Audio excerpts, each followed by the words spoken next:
Olá pessoal, tudo bem com vocês? Então, na aula de hoje nós iremos falar sobre solos. E para iniciar, vamos conceituar o que é o solo, né? Basicamente, solo é a camada superficial da crosta, que é formada por elementos orgânicos e elementos inorgânicos, certo? Então, o que é que acontece nesse processo? Eu vou ter material rochoso desintegrado, formando essa rocha, além de água, sais minerais e também de atividade microbiótica, certo? Quando eu tenho esses quatro elementos, eu tenho a formação do que chamamos de solo. Para que eu tenha a formação do solo, existem duas fases. A primeira fase é a atividade de desintegração e decomposição da rocha matriz. A segunda fase, aí eu tenho a incorporação do que nós chamamos de material orgânico, certo? Restos de plantas e animais. Mas aí, quando eu vou falar da pedogênese, que é a origem do solo, eu só posso dizer que eu tenho um solo a partir do momento que eu tenho atividade microbiótica. Antes, eu não tenho solo ainda, tá? Eu tenho o processo de desintegração da rocha, e esse processo de desintegração da rocha associado à atividade microbiótica é que vai dar origem ao que nós conhecemos como solos, tá? Então isso é muito importante. E esse solo, ele vai ser dividido, né? Nós costumamos dividir eles em horizontes, certo? Então, de baixo para cima, eu vou ter o primeiro horizonte, chamado de horizonte R. Esse horizonte R é formado pela rocha-mãe. Essa rocha-mãe, pessoal, ela está intacta, chamada rocha-sã, né? Ela não passou por nenhum desgaste. E aí é o primeiro a primeira camada, certo? É um material que pode vir a ser alterado no futuro, mas que naquele momento é uma rocha intacta, certo? Horizonte R. O segundo horizonte é chamado de horizonte C, que é uma rocha já alterada, mas que apresenta ainda pouco desgaste, certo? Então é uma rocha que já passou pelo processo de interferência, né, da ação, da desintegração e decomposição da rocha, mas nos seus estágios iniciais. Horizonte C, certo? Acima do horizonte C, nós vamos ter o horizonte B, que esse horizonte é um horizonte bastante desintegrado, certo? É um horizonte bastante desintegrado, mas que ainda não tem grande concentração de matéria orgânica, certo? Ele tem uma alta concentração de material proveniente da rocha-mãe, mas já desintegrado. Acima deles, aí é um solo considerado um solo jovem, que é o horizonte A. O horizonte A, pessoal, ele é um horizonte com uma coloração mais escura e com uma presença considerável já de humus, certo? Esse humus é a presença do que nós chamamos de matéria orgânica, certo? Então, presença de matéria orgânica. Só que a maior presença de matéria orgânica está no chamado horizonte O, que é o horizonte superficial, certo? Esse horizonte superficial, ele é formado por uma determinada quantidade de matéria inorgânica, né, proveniente daquela rocha que se desintegrou há muito tempo, e matéria orgânica, certo? Restos de animais e restos de plantas, ok? Então, basicamente isso. Quanto mais desenvolvido o solo, maior a quantidade de presença de matéria orgânica, certo? É um ponto muito importante para definir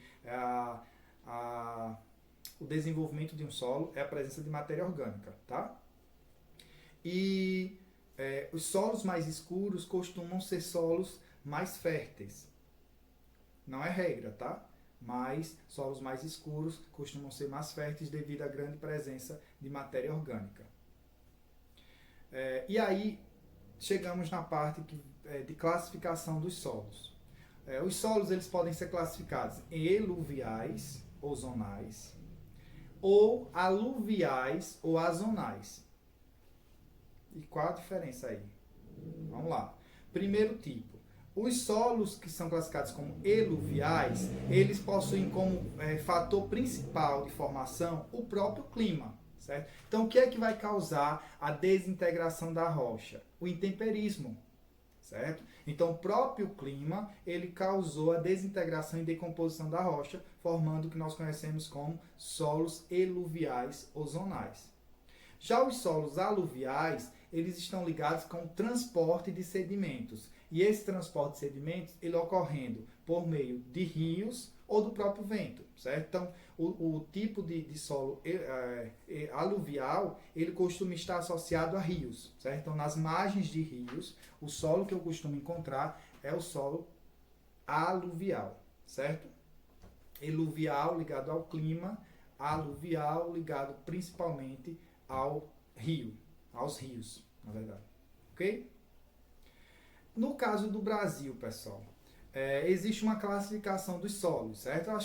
Eu acho não. Essa classificação ocorre em todo o mundo, mas o Brasil adota a sua classificação específica, tá?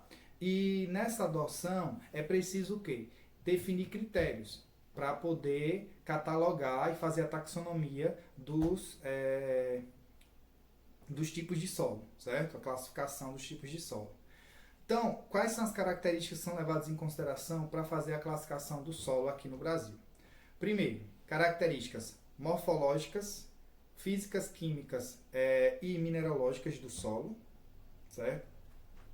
Além de diversos outros fatores como qual é o clima onde aquele solo é predominante, qual é o tipo de vegetação que está sobre aquele solo, né? E o relevo. Então, são vários os elementos que eu vou utilizar para fazer essa classificação dos tipos de solo existentes no Brasil. Os dois predominantes são os latossolos, certo? Latossolos, pessoal, é o predominante e ele é altamente evoluído, certo? Já o argissolo, que é o segundo predominante, ele é considerado como um solo evoluído. Ou seja, o teor de fertilidade dele é um pouco inferior em relação ao latossolo, certo? Basicamente isso. No caso ainda do Brasil, dentro desses latossolos, argissolo, neossolo, que é o terceiro mais comum aqui no Brasil, nós temos os exemplos de solos férteis no nosso território. Eu tenho certeza que pelo menos 2 deles vocês já conhecem muito bem. Primeiro deles, terra roxa. Qual é a área de predomínio da terra roxa? Planalto meridional, certo?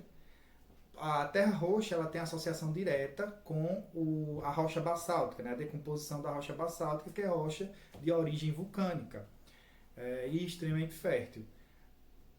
Nessa região eu tenho o predomínio do chamado latossolo, certo? Um solo bem evoluído. Então fica basicamente entre os estados, predomina na verdade, entre os estados de São Paulo e o estado do Paraná, certo? Muito utilizado naquela região ali para o cultivo de cana-de-açúcar no oeste de São Paulo, certo? Foi muito importante para isso. E outras atividades agrícolas no estado do Paraná. Já o massapê é comum aqui no Nordeste brasileiro, né? na região chamada de Zona da Mata. E essa região aqui do Nordeste, ela teve um papel importante no início da colonização, né? A Zona da Mata açucareira, porque a principal atividade estabelecida na região foi o cultivo de cana-de-açúcar. E um dos motivos que levou a cana-de-açúcar a ser cultivada na região foi o tipo de solo, né? O massapê, um solo argiloso, avermelhado e muito fértil, ok? O terceiro tipo é o salmourão. Salmourão, ele tem uma fertilidade menor que os 2 primeiros, certo? Tem predomínio na região lá do Planalto Atlântico, ou seja, a região sudeste e em direção à região central do país, certo? E ele tem um probleminha, que é a acidez. Só que existe uma técnica para reduzir os níveis de acidez desse tipo de solo, que é a chamada calagem, certo? Então, o salmourão é um solo também avermelhado, presente numa parte ali da região sudeste do país e predomina na região centro-oeste do Brasil, certo? E o último tipo de solo, que também tem grande fertilidade no Brasil, são os solos aluviais. Aluvial, solos que têm ligação direta com os rios, né? São solos que estão nas várzeas dos rios, as regiões de inundação, né? De inundação de cheias, né? Pronto, esses são os quatro principais tipos de solos do território brasileiro, certo? E principais tipos, aqueles considerados mais férteis. Só que aí nós vamos com uma parte que é considerada problemática, porque nós vamos falar de problemas dos solos, né? Quais são os principais problemas enfrentados pelo solo? O primeiro deles é a chamada lixiviação. O que é a lixiviação, pessoal? Resumindo, é a lavagem dos sais minerais presentes no solo. Então, chuvas constantes em determinadas áreas acabam por provocar uma lavagem nos solos e aquelas rochas aquele solo acaba perdendo os sais minerais presentes nele. E isso provoca uma diminuição na fertilidade do solo, certo? Qual a área que é mais comum encontrar esse processo de lixiviação no território brasileiro? Regiões equatoriais. Então, basicamente, a região que mais sofre com o processo de lixiviação, região norte do Brasil, certo? O segundo problema, pessoal, é a laterização, que basicamente é a remoção de sílica do solo e um predomínio do hidróxido de alumínio e de ferro, né? Que vai acabar formando uma camada ferruginosa chamada de canga, certo? Essa camada ela acaba tornando o solo inutilizável para práticas agrícolas, certo? Então, problema sério. O terceiro problema é a erosão. Esse aí é muito discutido, né? Já foi muito debatido, porque nós temos uma infinidade de tipos de erosões. Basicamente, pessoal, a erosão vai ser um processo superficial que acaba removendo material rochoso, certo? De uma área para outra. Então é um processo, certo? Passa do desgaste da rocha ao transporte, né, remoção desses fragmentos da rocha para uma outra área.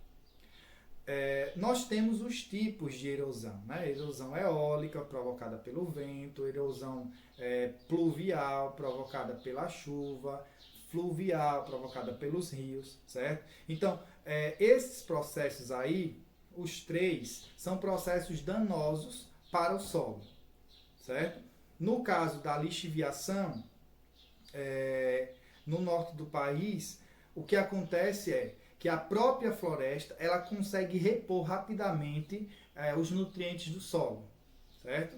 Então, é meio que um ciclo. A floresta consegue repor, mesmo que a chuva ela venha remover os sais minerais constantemente, mas a floresta está constantemente produzindo sais minerais para o solo, certo?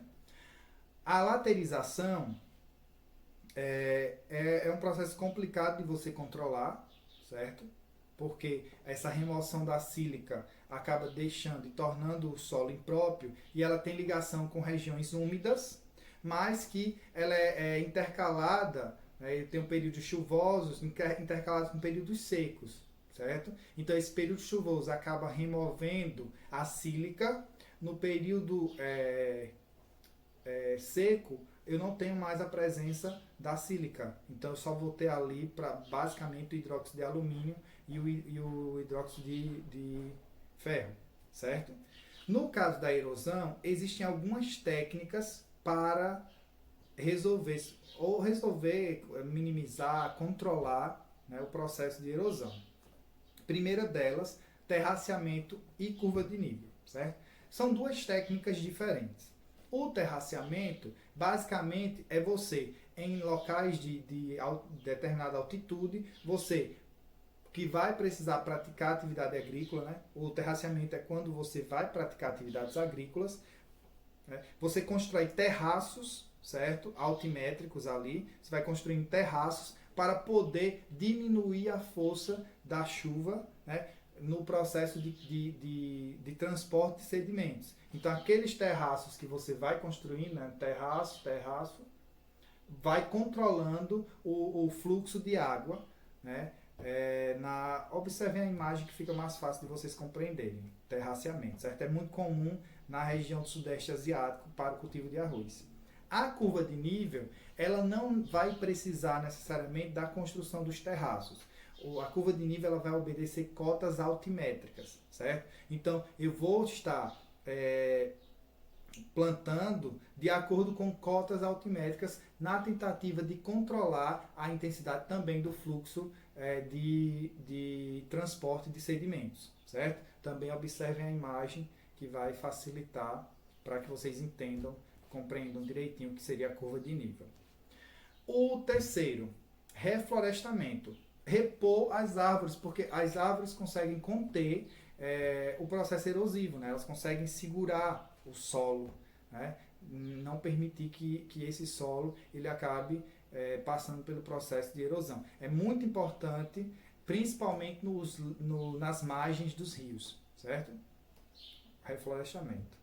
Rotação de culturas, né? Intercalar diferentes tipos de culturas para que aquele solo ele consiga se recuperar porque assim, dependendo da cultura que tu estiver cultivando,